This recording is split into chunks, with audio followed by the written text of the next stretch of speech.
네, 오래간만에 뵙는 것 같습니다. 주일은 한 번밖에 안 빠졌는데도 마치 여러 주간 여러분들 못 뵌 것 같이 이렇게 그리웠다고 할까요? 네, 그랬던 것 같습니다. 그래서 시간이 더 길게 느껴졌던 것 같습니다. 여러분들 염려 가운데 이제 코로나는 음성으로 나온 지 한 6일 돼서 이제는 안전할 것 같습니다. 하지만 그래도 혹시나 해서 이제 저와 집사람이 마스크를 끼고 또 예배에 참여하고 그렇게 되겠습니다. 여러분들이 기도해 주신 가운데 잘 회복되게 돼서 감사합니다. 오랜만에 산상보훈의 말씀을 다시 살펴봅니다. 이미 여러 번 이 산상보훈의 구조가 어떤지 살펴보았기 때문에 제 마음 같아서는 다시 한번 5장의 내용을 여러분들에게 요약해서라도 훑어보고 싶은 마음이 간절하지만 시간이 길어질 것 같으므로 단지 오늘은 오늘 본문 6장 1절 말씀을 보면 예수님께서 여전히 마음에 두고 계시는 것이 5장 20절 말씀이었다 하는 것을 알 수 있습니다. 5장 20절에서 분명하게 서기관과 바리새인보다 더 나은 의에 대해서 말씀하셨죠. 그런데 오늘 6장 1절에서 너희가 사람에게 보이려고 너희 의를 행하지 않도록 주의하라 라고 말씀하심으로써 여전히 주님께서는 5장 20절에서 말씀하셨던 더 서기관과 바리새인보다 더 나은 의라는 것이 어떤 것인지를 하나님의 백성들이 마음에 품고 살아갈 의로운 삶이 어떤 것인지에 대해서 가르치기를 원하셨다는 것을 알 수 있습니다. 더 나아가 이 6장 1절 말씀은 사실 6장 전체 서론의 역할을 하는 말씀입니다. 6장에서 우리 주님께서는 하나님 나라 백성들이 지닌 더 나은 의가 그들의 삶 속에 어떤 모습으로 반영되어야 하는지에 대해서 가르치십니다. 1절부터 18절에 걸쳐서는 그 의가 우리의 신앙의 삶의 영역, 즉 기도, 구제, 금식이라는 이 세 가지 영역에서 어떻게 나타나야 하는지에 대해서 예를 들어서 설명하십니다. 여기에서 구제라는 것은 다른 사람들과의 관계 속에서 우리가 하나님 앞에서 다른 사람들과의 관계를 어떻게 이루어가야 하는가를 말씀하는 것이고, 또 기도는 하나님과의 관계를 어떻게 이루어가야 하는 것인가, 또 금식이라는 것은 나 자신이 하나님과의 관계를 어떻게 이루어가야 하는지에 대해서 가르치신 내용입니다. 따라서 신앙이라는 것이 우리의 삶에서 작동하는 모든 영역을 주님께서 다 이 1절부터 18절 가운데서 가르치고 계신 것입니다.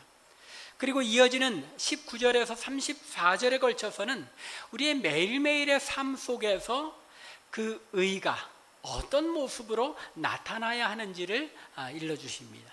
그래서 앞부분에서는 신앙적인 측면에서의 우리의 삶, 뒷부분에서는 우리의 일상의 삶의 영역에서 어떤 모습으로 의가 나타나야 하는지를 알려주십니다.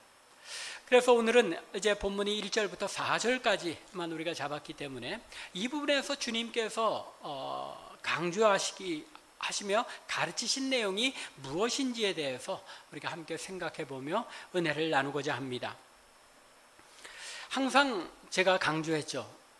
글을 읽을 때 저자가 또는 그 화자가 강조하기를 원하는 것은 어떤 것이라고 말씀드렸습니까? 자주 반복되는 내용이라고 말씀드렸습니다. 저자가 강조하는 내용은 이런저런 모습으로 자꾸 반복해서 등장할 수밖에 없다는 것입니다. 오늘 본문이 4절밖에 되지 않습니다. 그런데 이 4절 가운데 반복되어 나타나는 내용이 무엇입니까? 어떤 단어가 반복되고 있습니까? 상이라는 단어죠. 상. 1절에도 마지막을 보면 아버지께 상을 받지 못하느니라. 또 2절 마지막에도 그들은 자기 상을 이미 받았느니라. 또 4절의 마지막에도 보면 너희 아버지께서 갚으시리라 라고 표현하고 있지만 결국은 보상, 하나님께서 보상하신다, 너희에게 상급을 주신다는 말씀이죠.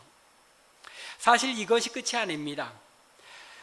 오늘 본문에 포함하지는 않았지만 6장 전반부의 마지막인 18절의 말씀에도 보면 주님께서 은밀한 중에 보시는 내 아버지께서 갚으시리라 라고 말씀하십니다. 다시 말하자면 전반부 전체 1절부터 18절의 내용은 무엇에 관한 내용이라는 겁니까?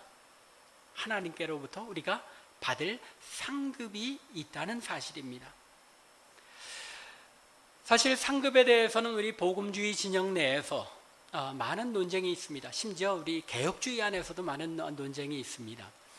만약 하나님 나라에서도 상급이 어떤 사람들은 소위 말하는 그 황금면류관을 받고 어떤 사람들은 개털면류관을 받는다면 천국이 과연 아무런 차별이 없는 계급이 없는 그런 곳이라고 할 수 있겠느냐?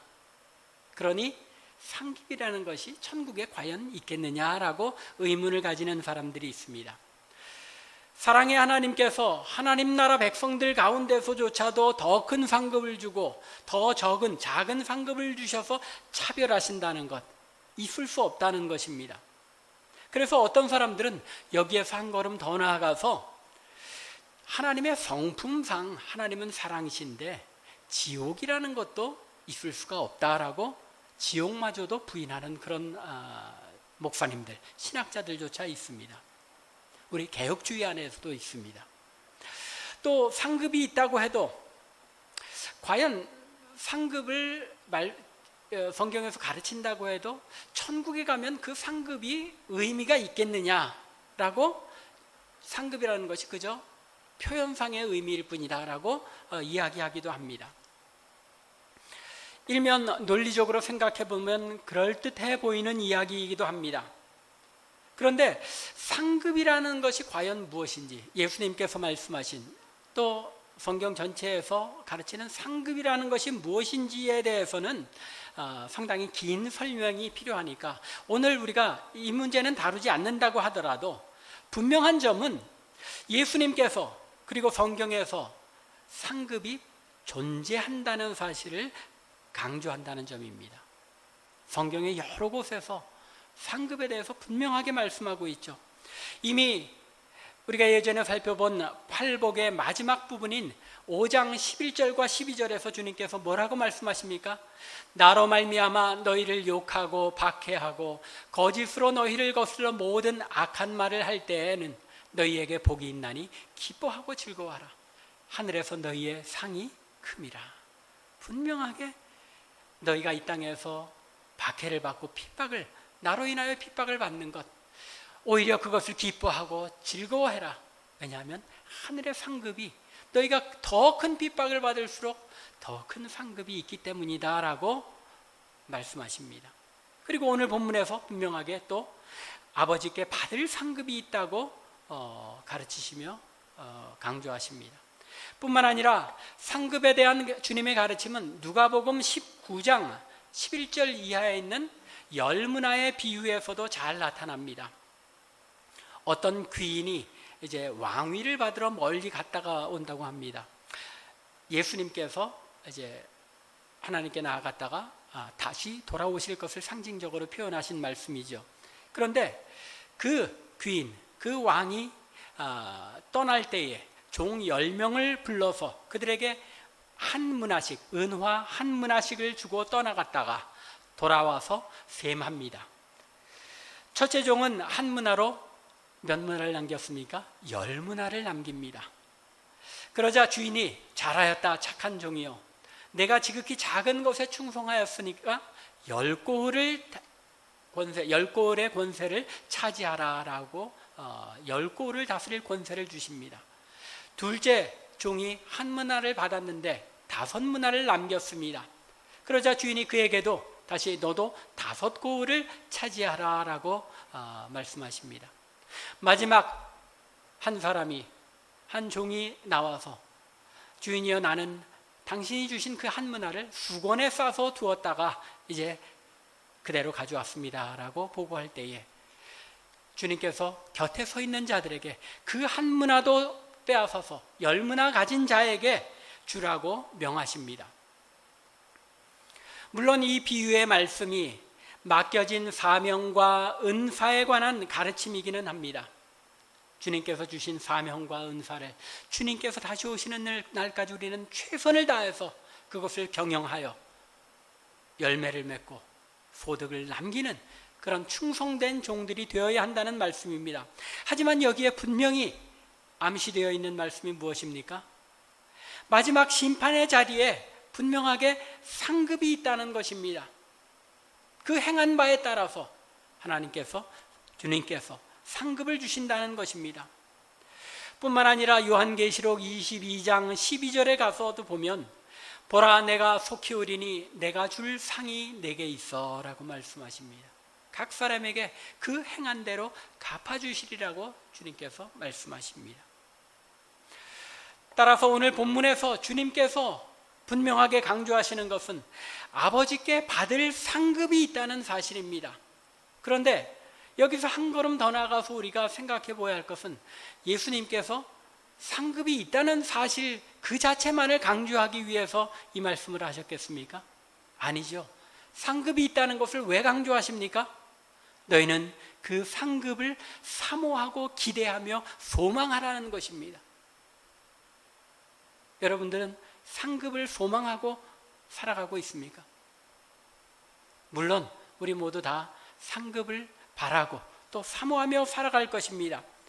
그런데 주님께서는 아버지께 받을 상급이 있기 때문에 이것을 사모하라고 말씀하시면서 그 상급을 우리가 생각하는 것처럼 받지 못할 수도 있다는 사실을 오늘 본문에서 알려주고 계십니다.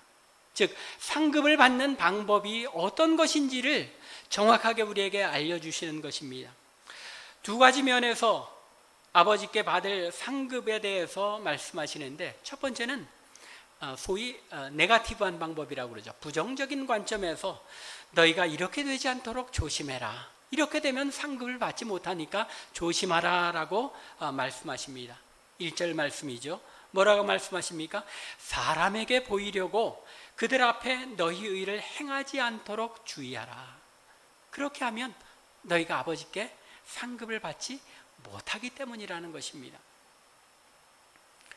의로운 일을 행하고 나서도 스스로 속아서 그 의로움을 인정받지 못하는 일이 일어날 수 있다는 말입니다.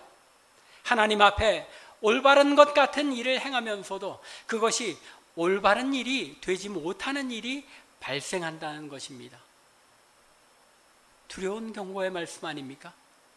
여러분들이 나는 하나님의 백성으로서 하나님 앞에 올바른 내 신앙을 지키는 일을 이루기 위해서 행했다고 하는데 그것이 하나님께 인정받지 못하는 일이 있을 수 있다는 것입니다. 제가 종종 우리 한국교회에 존경하는 목사님 중에 한 분, 박영선 목사님을 존경한다고 말씀드렸습니다. 그분을 이제 존경하는 그런 이유 중에 하나는 우리 한국교회에서 참 드물게 성화의 삶, 하나님의 백성으로서 우리가 살아간다는 것이 어떤 것인지에 대해서 강조하시는, 평생을 이제 은퇴하셨는데 평생을 이 성화의 문제를 가지고 씨름하면서 가르치신 목사님이기 때문입니다. 그런데 그 목사님의 책을 보면 어떤 책에든지 반드시 등장하는 그런 강조하는 내용이 하나 있습니다. 그것은 11조, 새벽기도, 봉사하는 것, 성령의 은사까지도 참 중요하다고 이제 강조하십니다. 그런데 나는 11조를 하되 정확하게 100원, 1000원도 틀리지 않게 하나님 앞에 정확하게 11조를 하는데 당신은 어떻습니까? 하고 스스로의 마음속에 나는 하나님 앞에 이렇게 행하는데 하고 자부심을 가지거나 또 그것을 자랑하는 마음이 생길 수 있다는 것입니다. 또 새벽기도 열심히 나오는 것 참 좋은데 새벽기도를 한 번도 1년 12달 한 번도 하루도 빠짐없이 나오는 분들 가운데는 나는 이렇게 기도하는데 너희는 기도하니? 이런 생각을 가지고 이런 말로는 안 하죠. 물론 그 삶의 태도에 자신의 기도 생활에 대한 자부심을 가진 그런 성도들이 있다는 겁니다. 또 평생을 뼈가 부서져라고 하나님 앞에 나와서 일주일에 5, 6일을 나와서 봉사하고 섬기는 그런 분들 가운데서도 나는 이렇게 뼈가 부서지도록 섬기고 봉사하는데 과연 너희들은 그렇게 섬기고 있느냐 하고 다른 사람들과 비교하는 마음을 가질 때에 그것은 이미 망한 것이라는 말입니다. 11조를 정확히 하는 것, 새벽기도 나와서 열심히 기도하는 것, 일주일에 5, 6일을 나와서 교회에 봉사하는 것, 심지어 병 고치는 은사, 방언의 은사, 곧 성령의 은사를 받았다고 하는 것조차 물론 대단히 중요한 일인데 그것이 내가 다른 사람보다 더 나은 신앙인이라고 여기는 근거가 되고 자기의 의가 되고 자랑이 된다면 그것은 은혜가 아니라 저주가 된다는 것입니다. 이것이 박영선 목사님이 늘 강조하시는 말씀입니다. 신앙의 성숙에 있어서 우리가 이런 자부심들을 버려야 한다는 것입니다. 이러한 자기의 의가 충만할 때에 그것은 은혜가 아니라 하나님 앞에 망하는 길이라는 것입니다. 이것이 바로 오늘 주님께서 6장 1절부터 4절에서 우리에게 하신 말씀입니다. 내가 가진 의, 내가 행한 의로운 행실을 사람들 앞에서 자랑하며 인정받고자 하는 간사한 마음이 우리 인간에게 있다는 것입니다. 그러한 유혹이 우리에게 있다는 것입니다. 그 유혹을 이기지 못한다면 아무리 의롭고 선한 신앙의 행위를 한다고 해도 그것이 말짱 도루묵이라는 것입니다.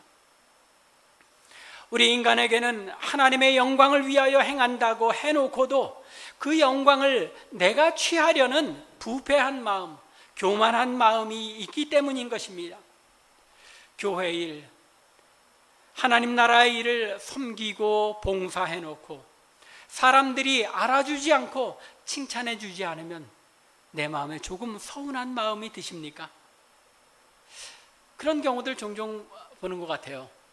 열심히 잘 봉사하고 했는데 기쁨으로 봉사했어야 할 텐데 다 행사가 끝나고 지나고 나면은 뭔가 시무룩한 그런 표정들을 볼 때가 있습니다.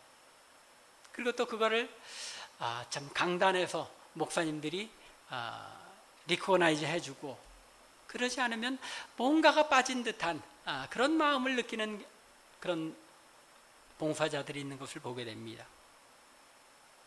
그런데 그건 역시도 성도들이 알아주지 않아 서운한 마음이 드는 건 역시도 내가 영광을 얻으려는 교만한 마음인 것을 우리가 알아야 합니다.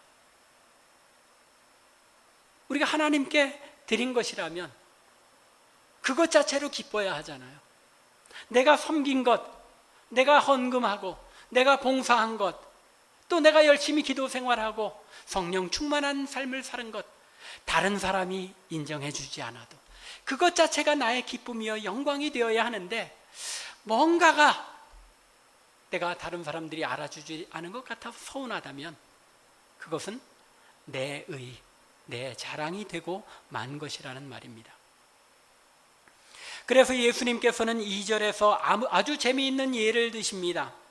그러므로 구제할 때에 외식하는 자가 사람에게서 영광을 받으려고 회당과 거리에서 하는 것 같이 너희 앞에 나팔을 불지 말라. 어떤 일을 하면서 나팔을 부는 일이 과연 있었을까요? 어떤 사람은 내가 이렇게 좋은 일 행하니까 나팔을 불어서 사람들한테 알려야지. 그렇지는 않을 것 같은데 예수님께서 이 예를 드십니다. 그래서 많은 학자들이 이 부분에서 유대인들의 관습에 대해서 이제 생각하며 어떻게 이 구절을 풀이하냐면 구제하는 일이 주로 성전에서 예루살렘 성전에서 일어났는데 이 바리새인들이 부자 바리새인들이 많은 구제품들을 내놓고 또 돈을 내놓으면서 사람들을 불러 모아서 사람들이 빨리 가져가기 위해 구제가 필요한 사람들이 알아듣고 구제품이 있구나 하고 그 구제품을 가져가게 하기 위해서 성전에서 나팔을 불었다는 겁니다. 그래야지 더 효과적으로 빨리 필요한 사람들이 가져갈 수 있기 때문에 자신은 효과적으로 구제품이나 돈을 가난한 자들에게 전달하기 위해서 그렇게 했다고 말하겠지만 그렇게 함으로써 자신의 구제를 다른 사람들 앞에 드러내고 자랑하며 자신의 의를 사람들 앞에 내놓은 것이 되기 때문에 그것이 하나님 앞에 의가 되지 못하고 자신의 상을 이미 받은 것이 된다는 말입니다. 아버지께 받을 상이 더 이상 없다는 것입니다.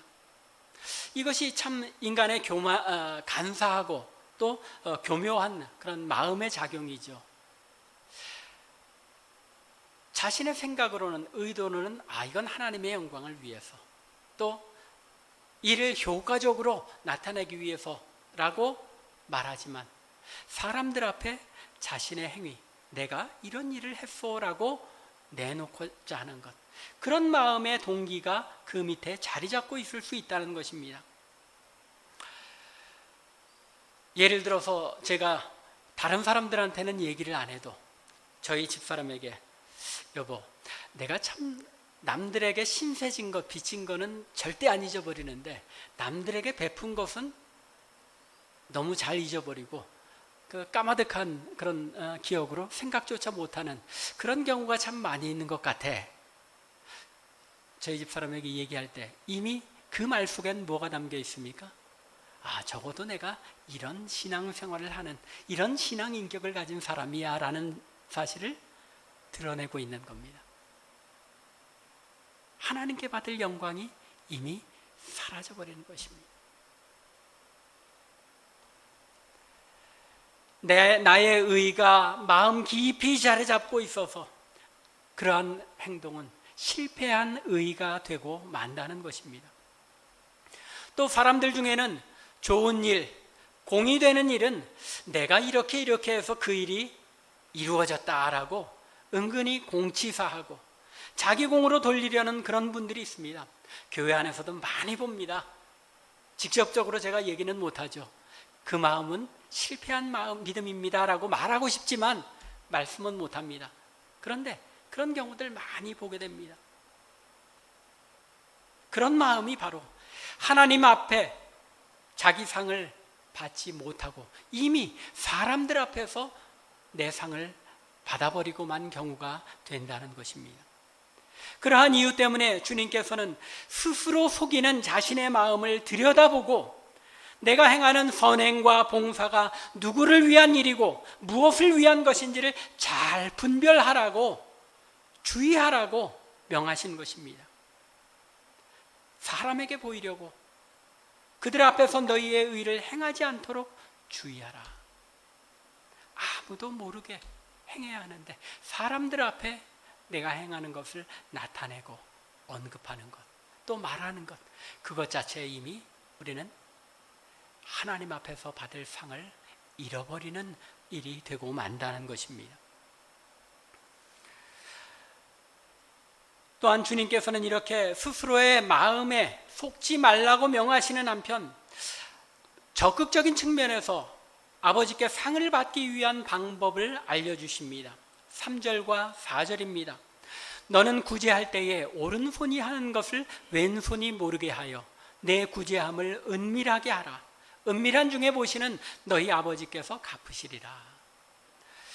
오른손이 하는 일을 왼손이 알지 못하게 하는 방법. 혹시 여러분들 그 방법을 아시는 분 계십니까? 그 방법을 아시는 분 있으면 좀 알려주시기 바랍니다. 어떻게 오른손이 하는 일을 왼손이 모르게 하겠습니까? 예수님께서 무슨 말씀을 하시는 겁니까? 과장법이죠. 예수님께서 말씀하시고자 하는 것은 그만큼 은밀하게 하라는 것입니다. 오른손이 행하는 일을 왼손이 모를 정도로 은밀하게 의로운 일들, 구제하는 일들, 선한 일들을 행하라는 것입니다. 그러면 어떻게 구제하는 일, 선한 일들을 은밀하게 아무도 모를 뿐만 아니라 나 자신도 모르게 행할 수 있다는 것입니까? 많이 고민해봐도 참 그 방법을 알 수가 없을 것 같습니다. 그래서 성경에서 또는 코멘타리에서 어떻게 언급하고 있는지 잘 조사를 해보니까 그것은 바로 구제하는 일, 선한 일을 행하는 것이 특별한 일이 되지 않는 삶이 될 때에, 즉 그것이 일상의 삶, 매일의 삶이 되어 자기 자신도 이것이 의로운 일인지 아닌지 의식하지 못하는 상태가 될 때에 그 일을 행하고도 사람들 앞에 자랑하지 않을 수 있다는 것입니다. 마태복음 25장 31절 이하에 보면 주님께서 마지막 심판날에 이제 목자가 이제 양과 염소를 구별하는 것 같은 그런 심판이 있을 것을 말씀하십니다.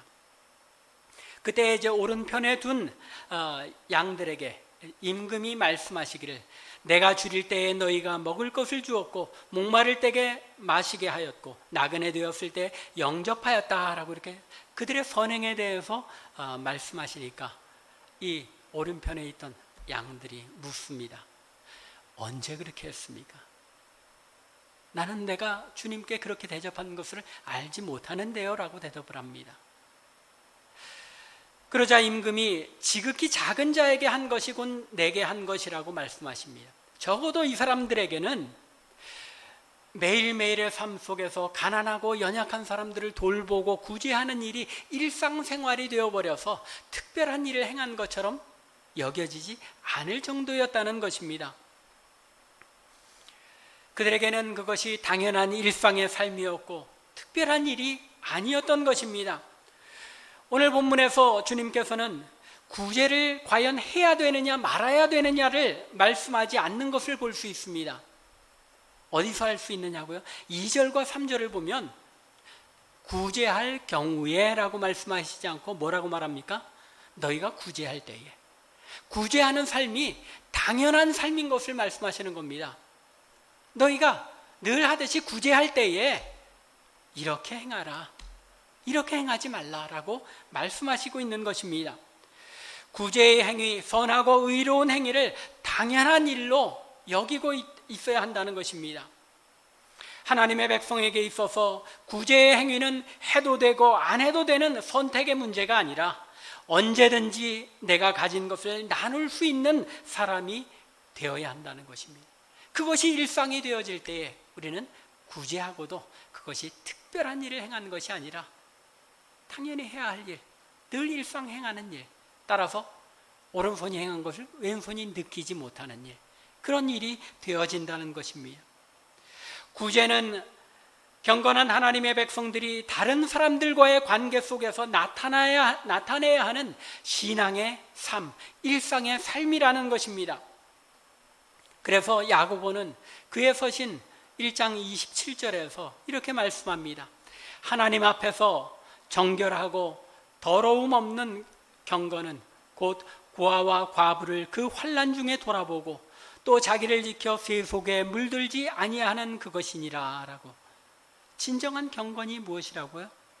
일상의 삶 가운데 하나님과의 그 관계의 경건의 삶 속에서 매일매일의 삶 속에서 고아와 과부들, 가난한 자들, 도움이 필요한 자들을 돌보고 구제하는 것, 그것이 우리의 경건이라는 겁니다.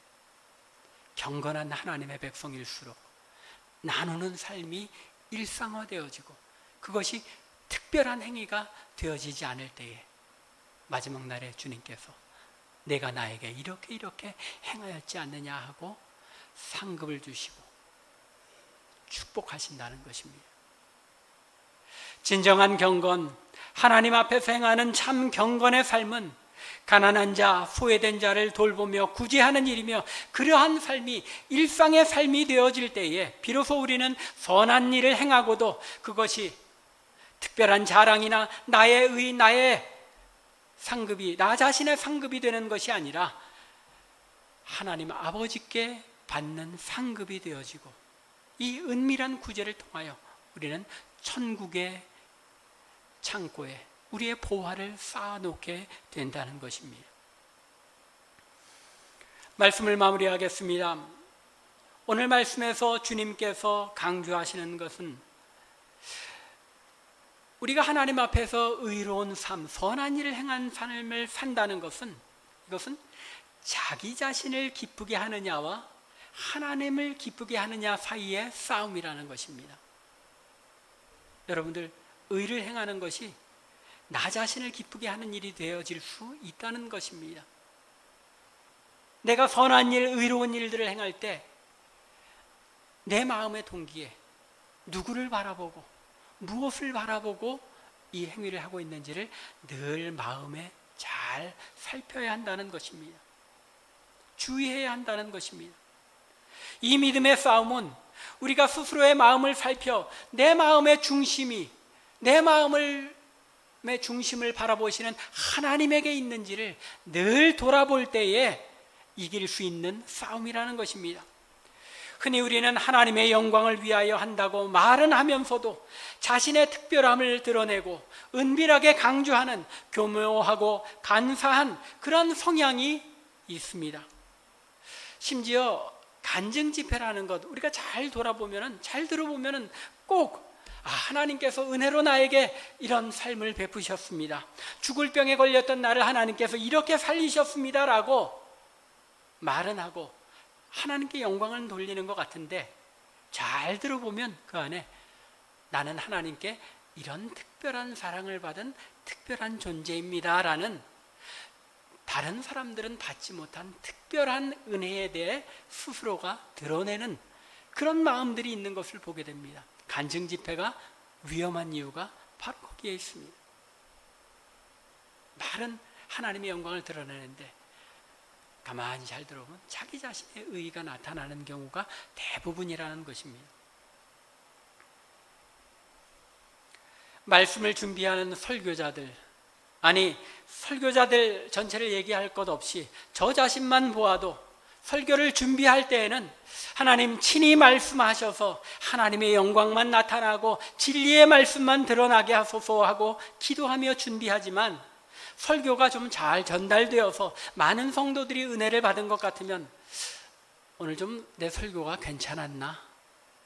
라고 생각하게 되는 것이 설교자들 마음, 솔직한 제 마음일 경우가 많다는 것입니다. 저의 모습이 바로 그런 모습인 것을 깨달을 때가 많다는 것입니다. 중요한 것은 은밀한 중에 보시는 하나님 앞에서 살아가는 것임을 기억하시기 바랍니다. 시편 139편 1절부터 4절을 보면 시인은 하나님께서 자신의 일거수일투족을 살펴보시고 마음의 생각과 모든 행위를 아시는 분이심을 고백합니다. 우리 마음의 동기조차도 감찰하는 하나님이신 것을 의식하며 살아갈 때에 우리는 사람의 눈길과 자기의 자랑과 영광을 먼저 생각하지 않고 하나님 앞에서 은밀하게 의를 행하며 나중에 천국에 나아가서 아버지께 받을 상을 더 크게 쌓을 수 있게 되는 것입니다. 간절히 원하기는 사람에게 보여서 자신의 의를 드러냄으로써 상을 잃는 여러분들과 제가 되지 않기를 바랍니다. 내 마음의 동기를 늘 잘 살피시기 바랍니다. 주의하시기 바랍니다. 혹시라도 유혹 가운데 나 자신의 의를 드러내고 나는 이런 신앙의 사람이다라는 것을 자랑하고자 하는 마음이 없는지 늘 살펴봄으로 말미암아 하나님을 늘 의식하며 의로운 삶, 경건한 삶을 행하는 가운데 하나님의 영광을 나타냄으로써 아버지께 상급을 받아 누리는 저와 여러분들 될 수 있기를 주님의 이름으로 간절히 축원합니다. 기도드리겠습니다.